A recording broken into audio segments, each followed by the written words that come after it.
Okay, let's go over how this would be implemented in Reaper. We have our tracks here, and this is our master bus. I'm just going to move the master bus over to the right side of the mixer. This way, it's the same as the award-winning diagrams I drew. So here are my tracks. Now I need to set up some buses. So in Reaper, one thing that's unique about Reaper is there are no classes for tracks. In other words, a track can hold MIDI, it can hold audio, it can be used as a submix bus, it can be used as an auxiliary bus. So all I'm going to do is add a track, which is Command T. So here's our track. Let's call it something submix bus. Okay, now let's give it a color so we can pick it out. So remember, with the submix bus, there's only one path to the master, and everything runs through the submix bus. Okay, so let's just hit play and see what's going on. Now, we haven't routed anything to this bus yet. So what we should see are levels over here on our tracks. And then because the tracks by default are routed to the master bus, you should see some levels over here too. Okay, so that's good. Now we need to set up the routing for these tracks to this bus.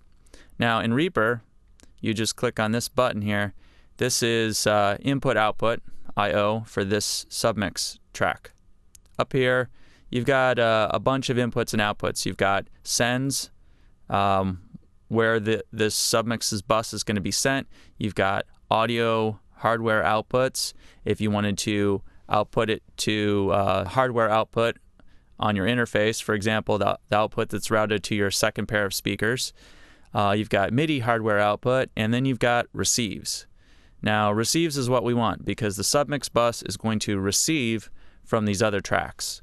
So, click on this. You'll see here are our tracks right here, 1, 2, 3, originally named 1, 2, and 3. So let's add 1, 2, 3.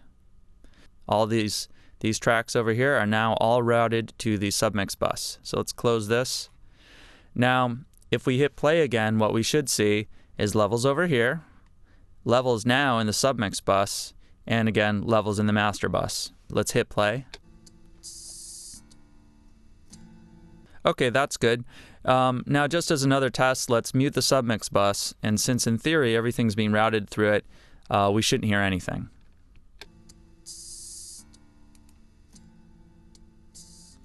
Okay, so what's going on? We're still hearing something.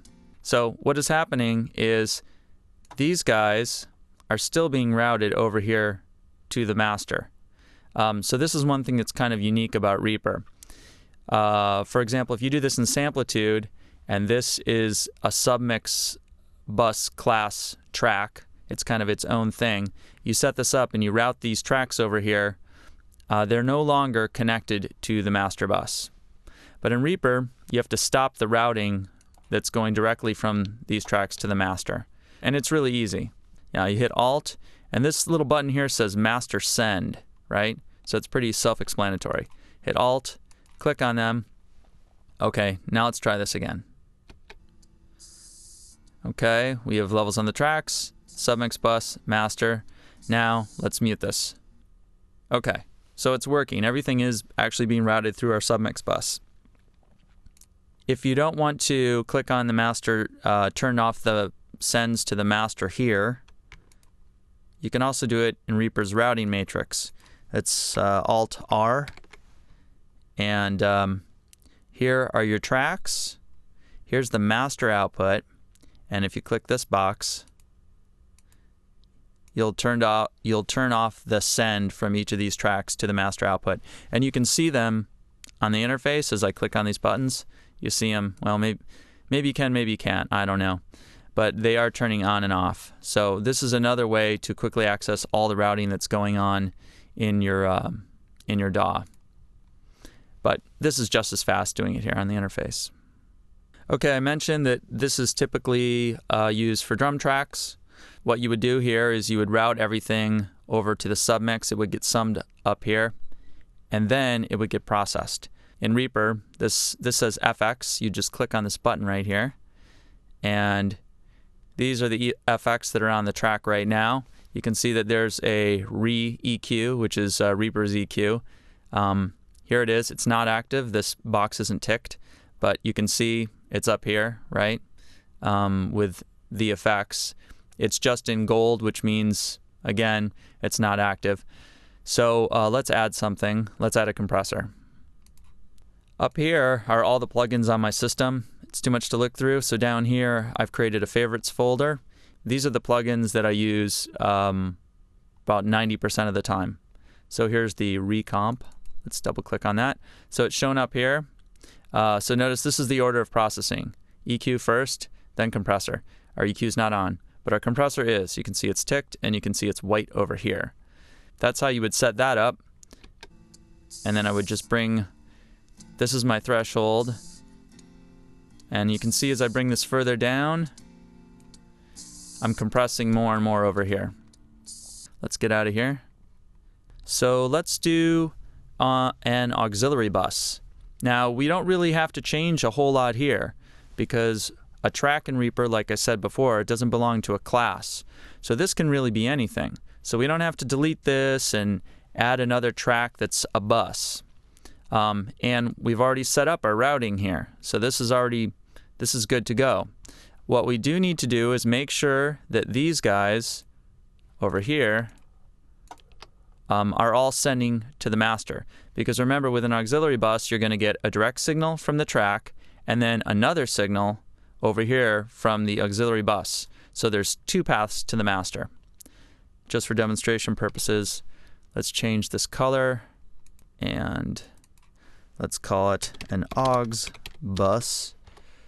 And the master sends, they're already active, so we don't have to change that. Okay, we probably don't want to run a compressor on here. The typical use for this is reverb. So let's hit our effects button. I'm just going to deactivate our compressor here. I'll leave it here just in case I change my mind later. And let's add a reverb. This is the stock reverb that comes with Reaper. Okay. Now you notice that there's a wet and dry control. Because we're already getting a dry signal over here, I think it's easier to manage if we have no dry signal here. And then when we're dealing with this auxiliary bus, we're just dealing with a wet signal. So, and I'm going to set it to 0 dB instead of -3. That's just my own personal preference. Close it, and let's take a listen.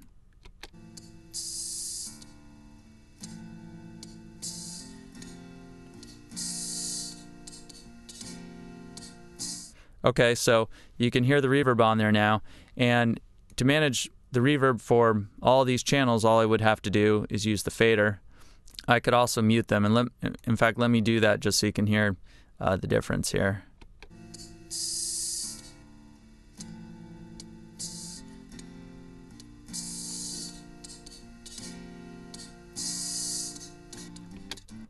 One thing that's cool about the way Reaper is set up, you can click on this input-output, and this is one location where you can centrally manage all the auxiliary send levels. In other words, these three faders are controlling the amount of reverb on these three tracks over here.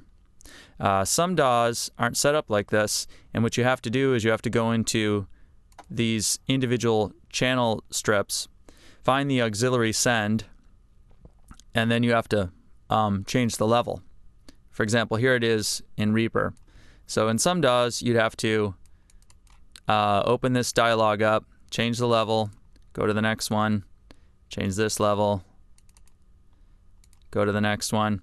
So that's a lot more work. The other thing is, these tracks are all together, but let's say you had a huge session with 50 tracks. Well, this might be track number 1, this might be track number 15, this might be track number 50. So then you'd have to scroll all around, change these auxiliary sends. So this is really nice. It's one place where you can change the sends, you can pan them, or you can delete them. Alternatively, you could open the routing matrix, Alt-R, and you can turn off the routing, and you can watch it turn off over here on the tracks. You can turn off the routing to the master bus. You can see that these are now becoming inactive. Or the auxiliary bus over here, and you can watch these over as I click. So now that routing has disappeared there. And now I'll turn it back on. Okay.